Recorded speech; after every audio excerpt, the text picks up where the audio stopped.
Hi everyone, welcome to Dean's Chat, where we discuss all things podiatric medicine. My name is Dr. Jeffrey Jensen, and I'm the Dean at the Arizona College of Podiatric Medicine, and I'm also your host today. Our guest this week is Dr. Javier LaFontaine, the very accomplished Dean at the University of Texas, Rio Grande Valley School of Podiatric Medicine. As you know, the Rio Grande Valley School of Podiatric Medicine admitted their first class this year, so we'll have lots to discuss today. Dr. LaFontaine received his bachelor's degree from Xavier University. He went to the Ohio College of Podiatric Medicine, receiving his doctorate in 1995. Dr. LaFontaine also has two master's degrees, one in clinical investigation from the University of Texas San Antonio Science Center in 2006, and the other from Liberty University in the name of leadership, which is appropriate for our discussion today for sure. Dr. LaFontaine did his residency training at the University of Texas Health Center in San Antonio under the leadership of podiatric legend, Dr. Larry Harkless. Welcome to Dean's Chat, Dr. LaFontaine. Thank you so much. Glad to be here. I'm looking forward to the conversation. We've got a lot to talk about for sure. I'm here in Scottsdale at the Pod Populi studio, so Jake's helping us out here, so I think we got everything under control. So Javier, in the name of the Fireside Chat, Dean's Chat theme, let's just keep it informal today, and for the rest of the discussion, you're Javier and I'm Jeff. How's that sound? Yeah, that's perfect. So Javier, let's get started. Could you tell us a little bit about yourself and perhaps about your family? Yes, of course. I'm originally from Puerto Rico, and as soon as I graduated from high school, I went to Xavier in Cincinnati, stayed in Cleveland for the podiatric education, and then came to San Antonio for residency. And essentially, I went to private practice for a few years, and then came back to UT as a faculty. That's when I decided to do my master, and that's where I met my wife. When I returned to San Antonio, we married in San Antonio and all that. And, later on in life, we adopted two girls, Diana and Karen, and they are currently 14 and 11. And, ever since, life changed. You know what kids do to you, right? Family really becomes a priority at that point. But I enjoy it every second. They have been moving around with me, even now when I came to the Valley. So I've been blessed, and I'm glad I'm down here with them. So. And where did you buy a home down in the Valley? Yeah, so that's a great question. As a matter of fact, the Valley is really spread out. So there are three main cities: McAllen, Edinburgh area, Harlingen, and Brownsville. And I happened to buy the house in Harlingen, which is the middle of both towns. And I didn't know where the school would be at the time I bought that house. I was looking, it happened to be in Harlingen. So I'm about 5 minutes from workplace, but it could have been an hour. Right. So, right. Well, that was very fortuitous. It worked out great. So I live in Harlingen.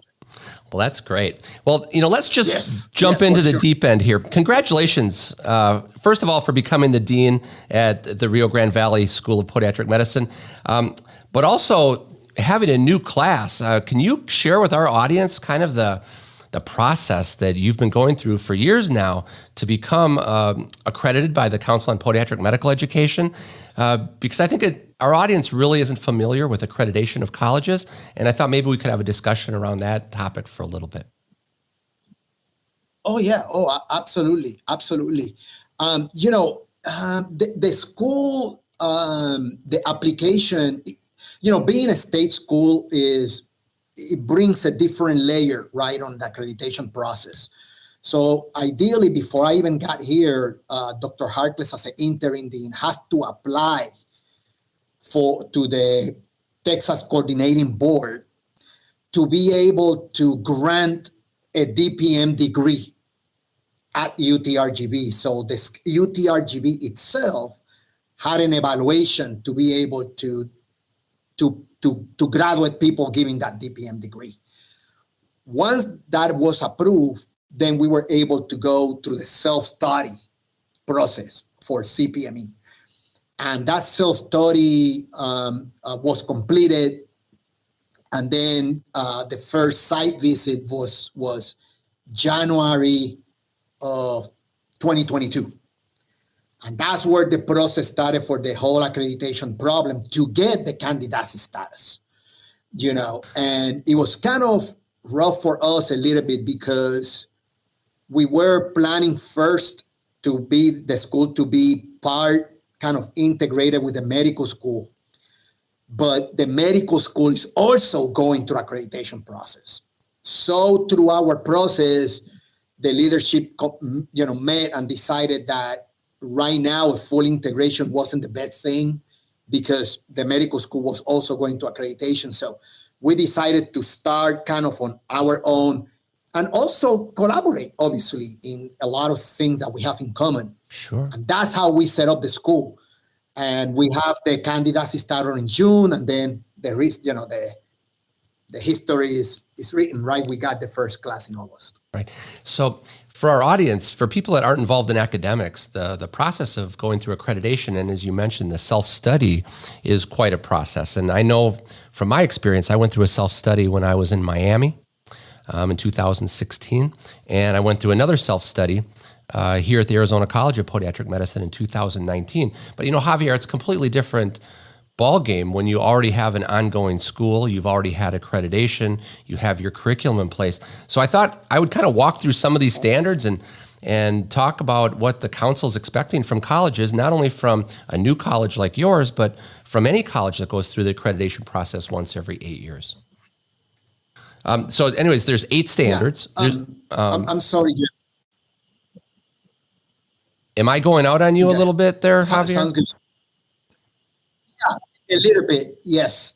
Okay. Yes, a little bit. But I think I caught most of your question. Okay. It must be a connection issue. I was the accreditation. The accreditation process is outlined the accreditation process for us, Jeff, as starting as a new school, is very challenging in a way because a lot of the process in the self-study and preparing is based on speculation, right? Because we don't have a class yet. We don't have professors. We don't have anything. So a lot has to do with what do you actually expect. And the standards, the 8 standards that, include governance, administration, faculty, curriculum, student, facilities, assessment, staff, you kind of build in the school as you do the self-study, right? And as you prepare for the first site visit. But the bottom line is, I think if you go question by question, it's definitely time consuming. It's definitely, you won't have every answer to it. You have a plan. But I truly believe that the process will make you better because there are so many details that if you tell me right now, write what is best for your school. If I do that 2 years ago and I do it now, it's totally different. It's totally different because they really force you to think on items that otherwise you will never think about. And our profession, right? We don't have 150 medical schools that you can, that is kind of common, right? There with us, it was the 10th school, and then Pennsylvania have the 11th school now.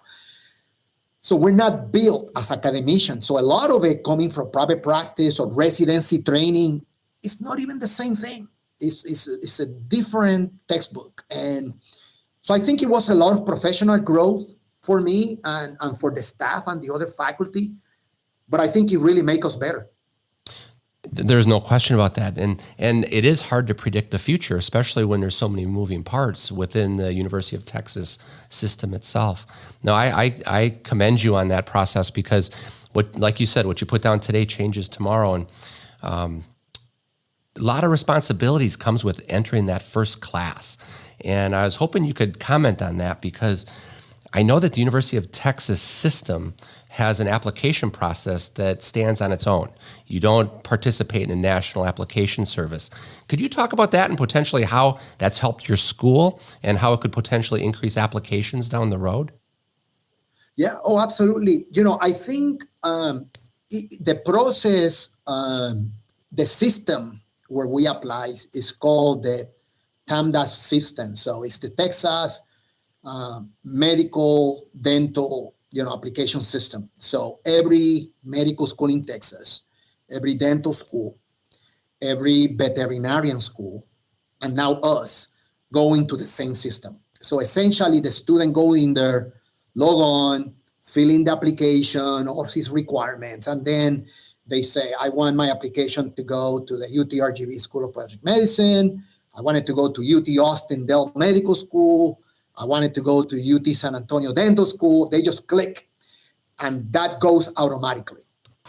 So what that does, we have access to that system. So what that does is essentially every applicant that comes to the TAMDAS queue, my director of admission have access to it. So he can see Maria Rodriguez apply to podiatry school, but she also applied to 6 medical school. Okay. And then we can see where she got rejected, accepted on medical school. Then we don't know if she's going to reject that and come to us or not. So we can track the applicant. I think it's great. And I really, truly believe, Jeff, that this is going to be the most impact it's going to have in the profession. Our school is limited to 40 students. So it doesn't matter how many applicants I get. I only can get at maximum 40 students. But I think what it does, and we noticed that from our previous cohort, is that students are, the UT system have a podiatric medicine school. Oh, I heard that before. Let me just dig in. And they go to the website. They go to their health advisors and ask them. They write email to us, because believe it or not, a lot of these applicants, they don't know what podiatric medicine is. And if they go through the health advisors, they don't know either. So I think what happened is the fact that the school is in a big state system, there's going to be a lot of interest of students to look into the profession.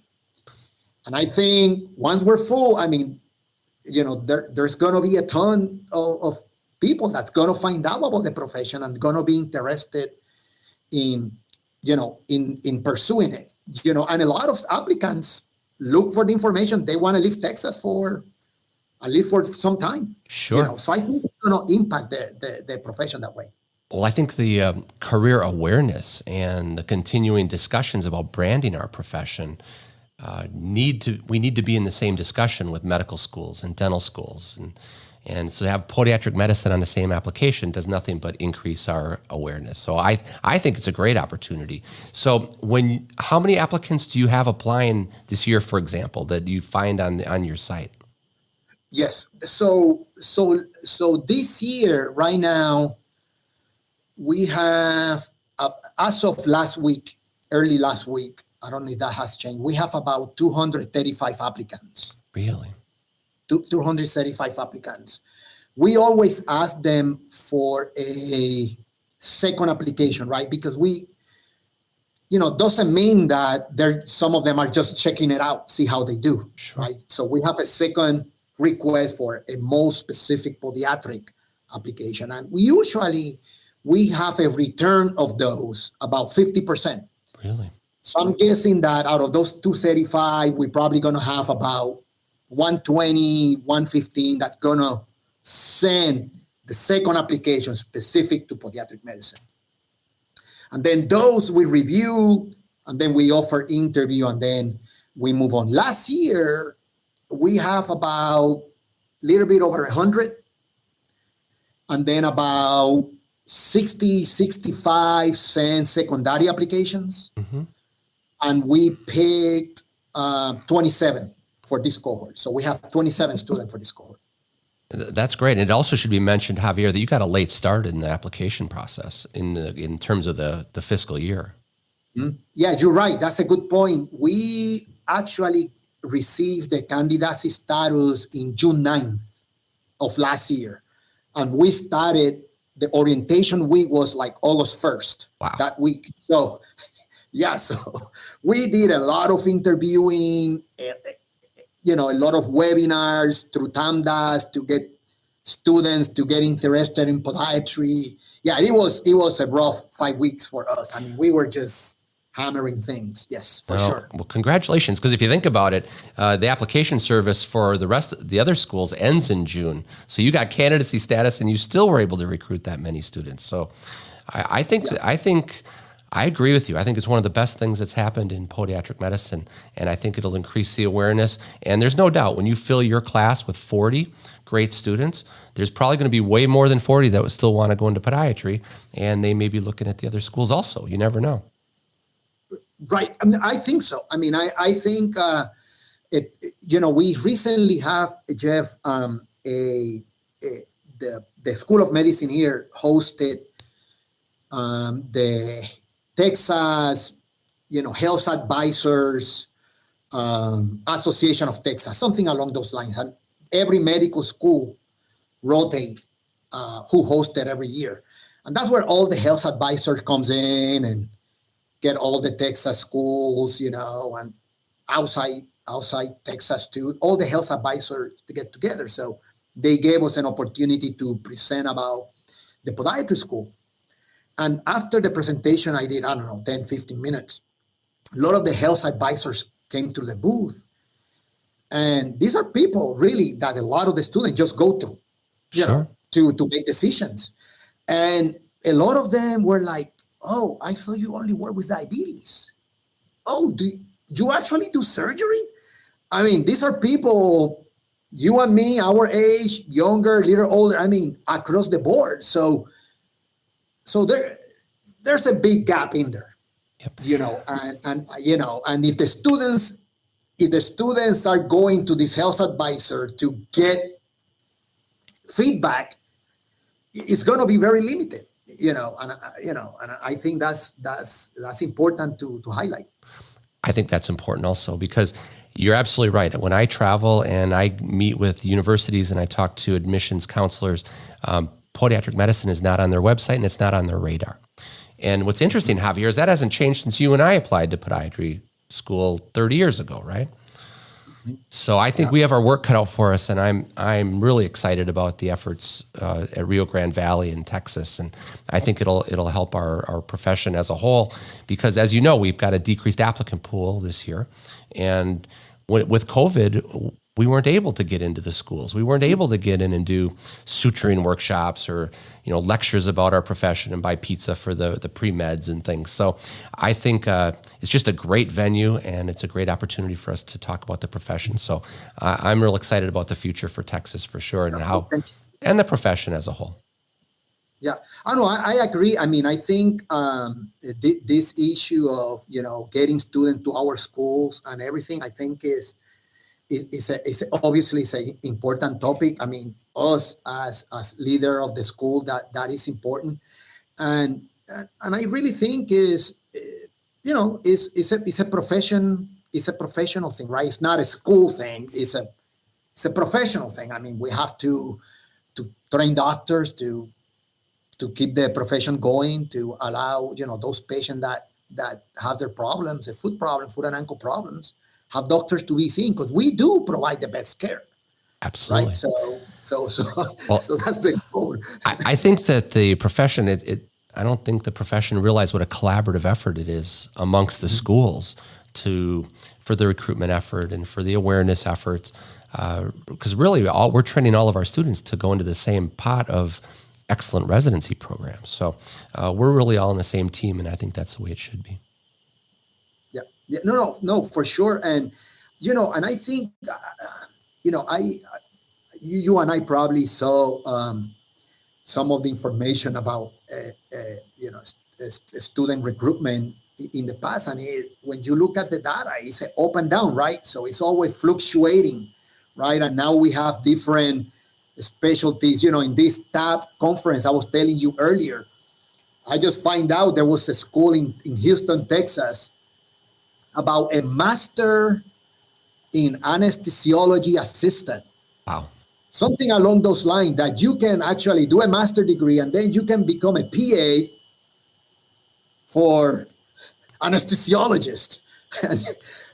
And I was like, they've been around since 1970. I have no clue that scene existed. Right. But the information they're showing is like, you can have a very great career doing that. But where do they market? How they target the population? I don't know. But I didn't know that when I was graduating from college, So it is. We're not the only one, right? I mean, there's a lot of things that needs a lot of more education to the public.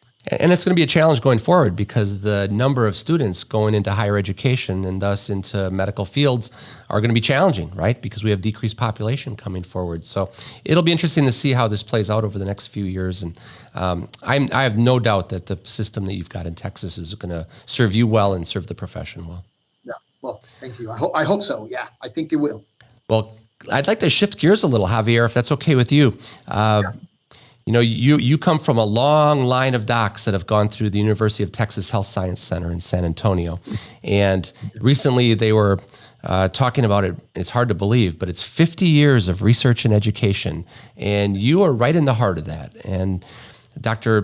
Harkless, of course, is paramount and really a leader and a legend in our profession. And he has trained so many doctors over the years that have in turn paid it forward. They're giving back. They're residency directors. They're deans of colleges now. Could you say a few words about your experience there and the legacy really that has been established? Yeah, that's a great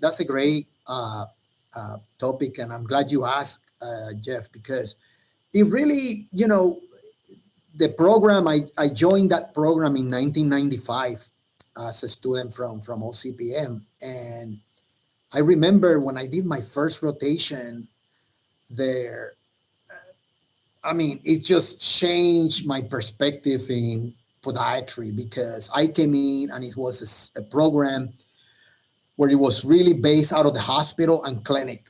So you came out of that setup from school that all the work you do is in a clinic, in a private office, to really what the changes you can make on patients. And so I came back to OCP and I was like, man, this is the place to be. Once I became a resident there, I don't know if you knew, but when I was an intern, Dr. Lavery was obviously Harkless. Dr. Harkless was the resident director. Dr. Lavery was a young faculty. Dr. Armstrong was his fellow. And then when I became a chief resident, John Steinberg was the fellow in San Antonio. So I agree with you. I think I was there at the time where I think that program peaked on the peak, in the meaning what they did for the profession at that particular time. And I think it really cemented that public service was a way to go for me in practice. And I think people are talking now about social determinant of health and access to care and the mental health that goes behind it with the patient. We were talking about that in different terminology way back then. So to me now, being the UT system it just kind of is ingrained on me of what we're doing. It will work for the patient. So I think the Health Science Center really play a big part of what I've done in my career and being here, I think, as a dean of the school. Yeah, I can see a lot of synergies between San Antonio and what you have going down in the Valley. Mm-hmm. Yeah, no, for sure. So Javier, one of the things I've talked about when I'm talking to deans and other leaders in the profession, one of the common themes is they have all had tremendous mentors. Could you take a couple minutes and talk about your mentors in the profession and the impact they've had on you? Yeah. Oh, absolutely. I would say, my main mentor for sure has been Dr. Harkless. I pretty much partnered with him, as a resident when I first came down. And then when I got my job back in the UT Health Science Center as a faculty, he was still the resident director there and the chair of the department. And then I obviously moved on after that. And then Dr. Lavery has become or has been a great mentor for me. I spent 10 years working with him in Southwestern, UT Southwestern, and we established a limb salvage center, and we grew the fellowship, and we did a lot of research together. So he really played a big part of my career. And I have a small people, that not small, I should say that, but people that you get touched in your career, for maybe a few months, maybe a year, but they do what they do really change you. I remember I had a faculty in OCPM at the time was Lawrence Lazar. I don't know if you know him or whatever, but he was there for a few years. But he told me one thing when I was a student. He says, you speak Spanish, you should go and train somewhere where Spanish is a necessity, because what you do in residency is you network. You meet doctors that probably they're going to hire you, even for a short term. But that's going to be a plus. And, he told me that, I don't know, I was probably a sophomore in OCPM or a junior. And that really sank on me. And I did. I applied to those places where I saw my Spanish, and I ended up in San Antonio that way. So there have been few people like that you spend a little bit of time, but they really tell you that thing that changed you. I don't know if that mentorship or luck, but I think it's mentorship. They kind of tweak a little bit on you so you can make the right path. Well, I think it's testimony that everybody's got something to give back, right? Everybody's got some pearls and something we can learn from. And I am the same way. I think back to my days in the California College of Podiatric Medicine and Kern Hospital, and there's got to be 100 doctors that really impacted and molded my training and my outlook on podiatric medicine and how I treat patients. And kudos to all of them, right? You can't thank everybody all the time, but what a great opportunity for all of us to go through training experiences like that. Yeah, it is important, and Jeff, as well as me and everybody in academics, it's not the profession where you get that feedback right away, right? Because a lot of the impact you do is at residents, students, and they move on. You might see them 10 years from now, and then they tell you, thank you for what you did for me 10 years later. Oh, yeah. Right? It's not that patient coming in every day say, oh, thank you so much. You really have my heel feels so much better, right? I mean, it's that feedback later on that motivates you to keep going. You get it sporadically. You don't get it on the daily basis. Yep. You'll get an email, just a random email from an old student or resident who says, oh my gosh, I got my first patent, check this out. And you have an impact on them and teach them not teach them how to think, but kind of guide their thinking and their strategies. And you're right, it doesn't come back immediately. It takes a while. Right. So that's just incredible. So Javier, can we talk about leadership for a few minutes? Because I know you got your master's degree in leadership at Liberty. You've been through so many roles with residencies and practices, research. Now you're the dean at what is the 10th School of Podiatric Medicine. What's your leadership style, and has it evolved over time? Yeah, that's a great question. I think it has evolved over time a little bit. Those that knows me for a long time, I am very level-headed, not many things really take me off. I think when I really worry about things is if I wouldn't have food to bring to the table to my family. That's kind of the type of person I am. I'm very level-headed. I try to involve people in the solution and in the action plans. I don't like to, I can tell you I'm not the type of leader that runs things my way. Because although you can be effective being that type of leader, when you move on, then chaos happens because nobody else know what to do because you were the person making all the decisions, right? So I try to engage everybody. So I would say I'm the type of leader that I think I'm well fitted for the social factor. So the social sector, I should say, people where outcomes are really abstract, right? Students' engagement, success, how you define success, things like that. I don't know if I could have been the CEO of a company where you can, run things kind of by the book, still get everybody involved, but there's just one outcome, right? The success of the company, right. So I don't know if I would be able to do so, but, that's kind of the leader I am. And I've been like that all my life, but I have kind of gotten my skills better as the years has come by. And there's a lot to be said for experience, of course. And I think that there are so many talented people that we surround ourselves with.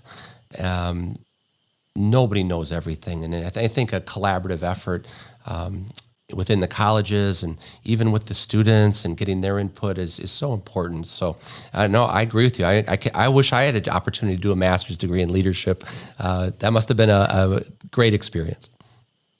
Yeah, it actually was. And I tell you, I took the advantage of when COVID hit, our clinical load in Dallas kind of decreased a little bit. So, patients start going to the ER. So we rounded, we slowed down. And I was like, you know what? There's this rumor about this school. So, and I'm interested if I get the opportunity to go down there. Let me educate myself about what's really higher education and how you lead at that level, right? Not clinical residency training, but that. And it's probably one of the best things I've done in my life because even though it's very general, it's another degree. A lot of my colleagues said, you're going to go to school again, kind of thing. It really gave me a lot of insight of how a school runs, and how important is student success, engagement, diversity, equity, all those things that we don't get taught in medical school. Right. To hear about it in the newspaper.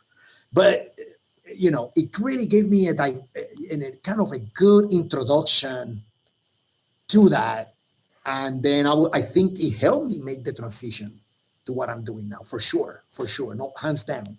Well, that's kind of a neat segue because you've been so involved in clinical education and residency training. What is the big difference between training residents on one hand and students on the other? Yes, I knew that was coming. I think it's a great question. I think, almost, students is very rewarding with the students because you're getting them really just undergraduate student learning about the bone, how many bones are in the foot, that basic, kind of walk them through. Residency, they kind of come already with a background, right? They have that solid background from school. And then you get them as a trainee. I think the main difference comes, the students are paying for the education, residents training, they're getting paid to be trained. Right. If you want to look at that guy. So it's almost like customer service focus, right? Yeah.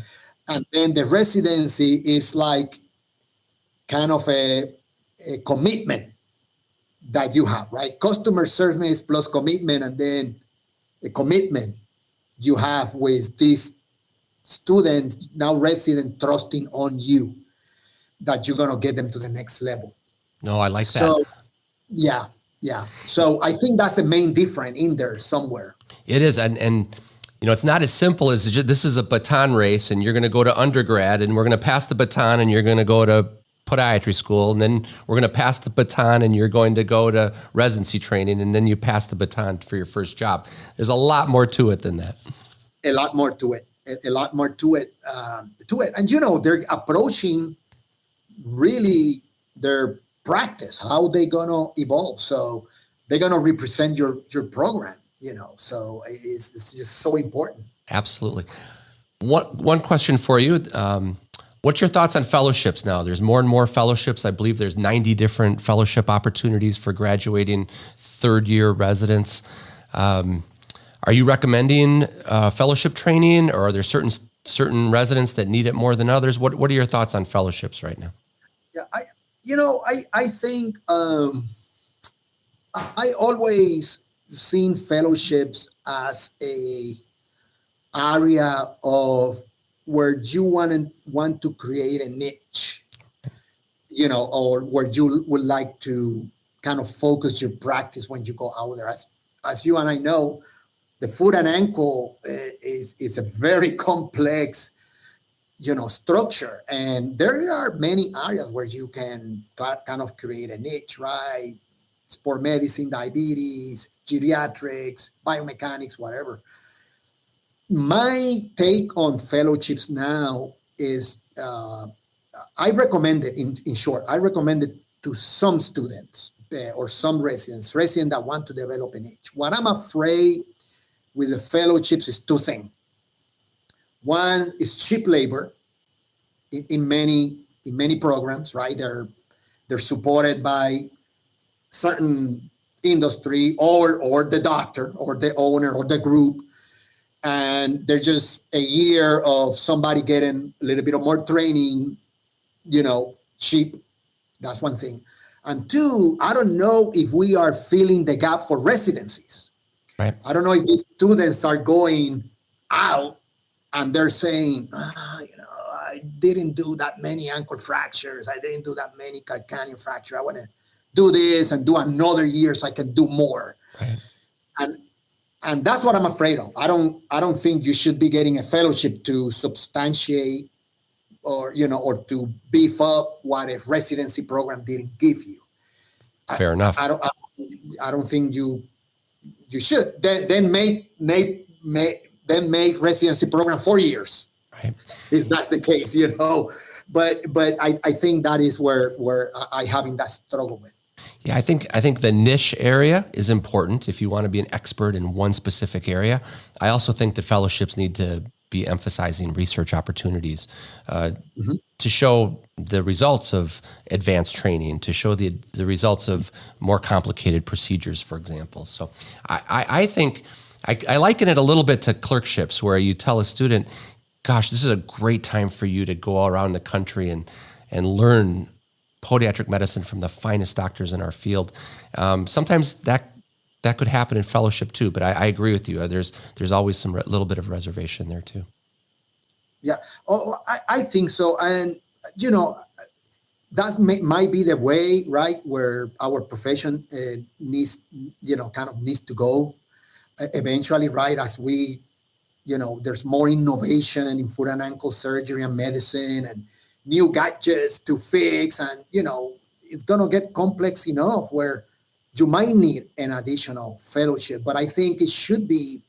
I think if you go to a 3 year of training, you should have a comprehensive understanding, a comprehensive training to be comfortable to treat the foot and ankle medically and surgically.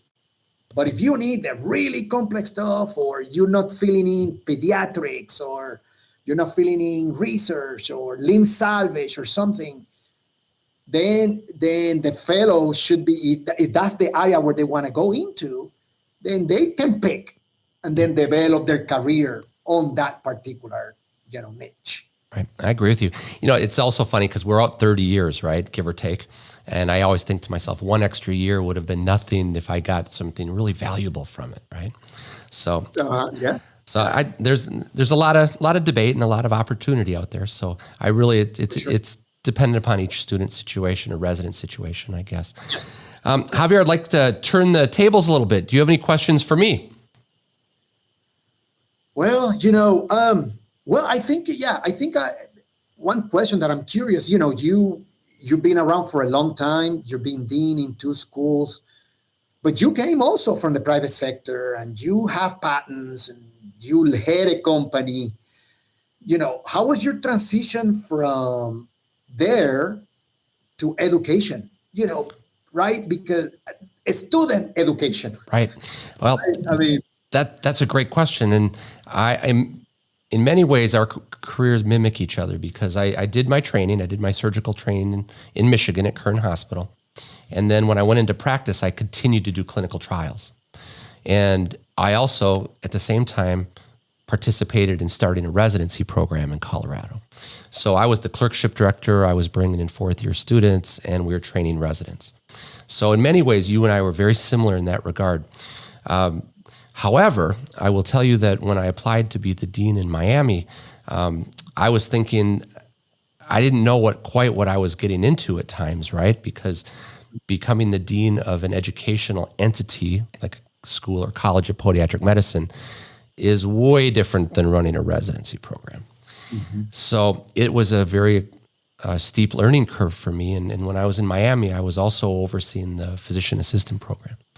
So fortunately, the first year, my family wasn't even with me. They were in Colorado, and that gave me an opportunity to basically just completely immerse myself in the college, learn as much as I could, go back through the self-studies we talked about earlier and learn about what the strengths and weaknesses are, and at the same time, self-assessing, figuring what are my strengths and weaknesses, right?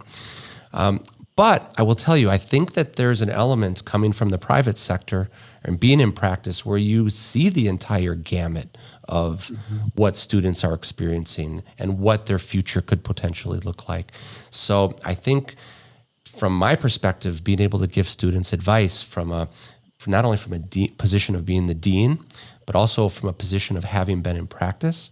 And from, for some students, they want to do research. And I've done a ton of clinical trials like you have, and NIH work and Department of Defense work. So I feel like I can give back to the students and pay it forward. But I will tell you, it wasn't easy. It was a learning curve that it was steeper than I initially thought it was going to be. Right. Well, I didn't realize that, but you're right. There's a lot of similarities. And to me, that was a big thing. I mean, the part that I enjoy the most right now is the talking with the students, and give them perspective. Yep. From being out there. I mean, I think that is, a lot of these kids, they don't come from family that are doctors or, they just don't know any better. They have that innate desire of treating people, but they don't know how many ways right you could do that. And I think we can do that. Well, the other thing is today with being online, you can find out so much about a profession quickly. We really couldn't do that early in our careers. And when we were going to podiatry school, it was study. Residency wasn't even on the forefront of our minds. But today, students are coming in, they're looking at the path, they're looking at the future. I think it's a much more informed student when they come into one of our colleges than we were, for example. So right. I think it's good. I think it's consumer friendly, and it certainly benefits the students coming in.